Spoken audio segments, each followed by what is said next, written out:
Genu is alive. He's in Rumi's sword, and I have historical proof that changes everything. Before you think I'm reaching, I have frame data, audio frequencies, a 1,000-year-old Korean sword that already did this. The curved version of Rumi's sword already exists in history. It has a name, and it was always meant to carry souls. Watch this. When Genu's soul enters the sword, Rumi permanently shifts from 12 frames per second to 24 frames per second. The exact same technique they used in Spider-Verse for dimensional shifts. This isn't artistic choice. This is them screaming, something supernatural is happening.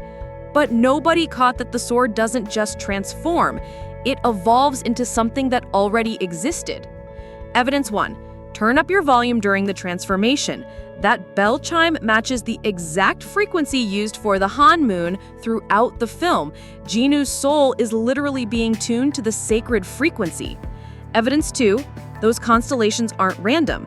They're the 28 lunar mansions of East Asian astronomy, a spiritual GPS designed to guide souls through the spirit world. The sword was always meant to interact with souls. Evidence 3. The curved version has a name. Sign Chumsado, literally the four-tiger sword that cuts evil. The Syangam repels evil. The curved one cuts it. Genu didn't corrupt the blade, he unlocked its true form. Evidence 4. Sony's been telling us all along. Throughout the movie, whenever Rumi connects with Genu, when they're falling in love, when she accepts her demon side, she shifts from 12 to 24 frames per second. The sword transformation is their frequencies permanently fusing. Evidence 5. When Rumi dismisses the sword, it dissolves into musical notes from Free, Genu's redemption song. The sword literally sings his humanity back to him. This has never happened before in the K-pop Demon Hunters universe. No soul has ever entered a hunter's weapon. Swords channeled energy, cut through demons, but they were just tools. Until now. When Genu's soul entered that blade, it broke a fundamental law. The old law demanded humans and demons stay separate. The new law, written by that curved blade, proves integration is stronger than separation. That curve tells a story that goes back centuries. The Syangam is real. It's a ceremonial blade from Korea's Joseon dynasty, forged during a cosmic alignment that happens once every 12 years for exactly 2 hours, when the year, month, day, and hour of the tiger align. A blade forged in this window contained ultimate yang energy, pure heavenly power, capable of destroying any evil. Korean kings wielded them. Shamans carried them in exorcism rituals, too sacred for regular combat. The inscriptions matter. One side bears 28 constellations, the other carries an incantation. Heaven calls down the spirit, earth helps the soul. Lightning strikes like storm, move north heaven to destroy evil. When Genu's soul enters, the formula inverts. Instead of heaven calling down judgment, a demon's soul rises seeking redemption. The sword's purpose doesn't break, it evolves. In Korean tradition, straight swords represent rigid morality, unbending justice. The straight Sangam repels evil, defensive, keeping darkness at bay. The curved Sano cuts evil, offensive, engaged, decisive. But the curve means something deeper. During the Joseon dynasty, scholars carried straight swords representing civilized order. Warriors carried curved blades because curves follow the natural arc of combat, the way energy actually flows. Straight means control. Curved means adaptation. When Genu's soul enters, the blade curves for both reasons. It evolves from repelling evil to cutting through it. More importantly, it stops enforcing heaven's rigid law and starts flowing between heaven and earth. The transformation from straight to curved mirrors Rumi's own journey, from hiding her demon patterns to embracing them. The blade literally bends the same way her worldview shifts, from suppression to integration, from shame to power. The technical execution reveals everything. Animation. Sony switches to on-ones, 24 frames per second. But this isn't the first time. The Saja boys move on ones throughout the film. They're demons operating on a different frequency. Hunters move on 2s, 12 frames per second, the human frequency. Watch closely. Rumi shifts to 1s whenever she connects with Jinu, when they're falling in love, when she accepts her demon side. The sword transformation is the permanent fusion of these frequencies. She's not just wielding his weapon, they're literally operating on the same wavelength now. Color progression. Blue saturates the frame, Rumi's suppression, her hidden demon nature. Purple explodes when Jinu's soul enters, spiritual transformation in action. Then gold and rainbow emerge, perfect integration, opposites unified. Sound design. Guima's hellfire cuts to silence. The bell chime rings, layered with the ajeng, a traditional Korean bowed zither reserved for the film's most spiritual moments.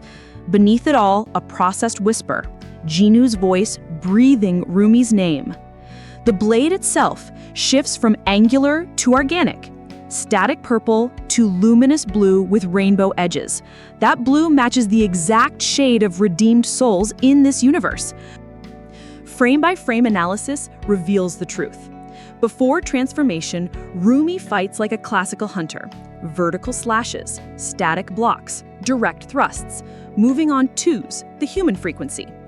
Jinu's Saja Boys style, diagonal spinning slashes, fluid parries, 720-degree aerial rotations, combat as dance, always on 1s, the demon frequency. After transformation, Rumi performs his moves, the spinning aerial slash from Soda Pop, the defensive to offensive flow from Fire and Rain. She's not just stronger, she's channeling his muscle memory. And she's permanently on 1s now, permanently synchronized. The crescent energy wave she fires at Guima, neither could do this alone. It only exists because their souls harmonize in that blade. The sword breathes. Watch the final battle frame by frame. When Rumi channels energy, the blade doesn't just brighten, it pulses rhythmically. Not quite a heartbeat, but something alive. When Rumi nearly surrenders to despair, the sword glows independently. She's not channeling, she's given up. The sword, Jinu, encourages her, tells her to continue. During the Idol Awards fight, when imposters push Rumi, they literally force her from 1s back to 2s, pushing her away from her demon nature. The sword brings her back to 1s, permanently, back to her true self. Not a magical weapon, a partner. Love made steel. Guima embodies conceptual invincibility, powered by shame, division, self-hatred. Every person who rejects their demon side feeds him. He is separation incarnate. Rumi's transformed sword runs on the opposite frequency, forged from acceptance itself. A half-demon embracing her complete nature, a demon choosing humanity. 2 souls in perfect sync. Watch Guima's expression when the blade cuts him. Not pain, confusion. Unity shouldn't exist in his worldview. The blade wounds him philosophically. His core belief, division equals power, crumbles. A blade forged from love just proved stronger than millennia of hate. The old law, embodied by the straight Sangam, rigid separation. Demons evil, humans good. Hide your flaws, chase impossible purity. Celine's world, everyone stays on their assigned frequency. The new law, written by the curved blade, integration creates strength. Redemption exists. Power flows from accepting your complete self. Rumi's world, frequencies can emerge. When that ancient blade curved, it didn't break, it evolved. The weapon designed to enforce separation became unity's symbol. The sword maintaining the old law physically bent into the new law's shape. The sword proved human and demon souls could harmonize. The Hammon applied that proof worldwide. In anime like Bleach, Zanpakuto are weapons born from the wielder's own soul. But Genu's sacrifice creates something unprecedented, a separate soul choosing to become a weapon. Not forced, not corrupted, willing. This transforms the trope. The soul weapon isn't about power, it's about trust. Jinu trusts Rumi with his essence. She trusts him to make her stronger. Together, they create something neither could achieve alone. The directors never explicitly confirm soul transfer, yet their entire film embodies it. Every interview emphasizes transformation over destruction, integration over separation, embracing what you've been taught to hate. The frame rate changes throughout the film were building to this moment. 400 years ago, Genu traded his soul for a beautiful voice. 400 years later, he traded his death for a beautiful transformation. Death doesn't fit. The animators say alchemical transformation. Sound designers say sacred creation. Directors say integration. He transformed. Human to demon, demon to redeemed, redeemed to sword, sword to symbol, symbol to cosmic law. Every time Rumi draws that blade, she carries proof. Love transforms everything. Redemption exists. The space between human and demon isn't a divide, it's a bridge. The space between 12 and 24 frames isn't a barrier, it's a spectrum. Now you know. Genu isn't dead. He lives in every strike, every parry, every moment that sword sings freedom. Sony confirmed it through animation, not just in one scene, but throughout the entire film. Korean history predicted it with the sign Chomsa-do. Sound designers embedded it in that bell. Choreographers proved it through movement. The sword confirms it by dissolving into free. The ultimate confirmation? That curve. Straight becoming curved. Old law bending to new. Separation's weapon becoming unity's instrument. Not just Rumi's sword anymore. Rumi and Genu together proving death doesn't break the strongest bonds. They transform.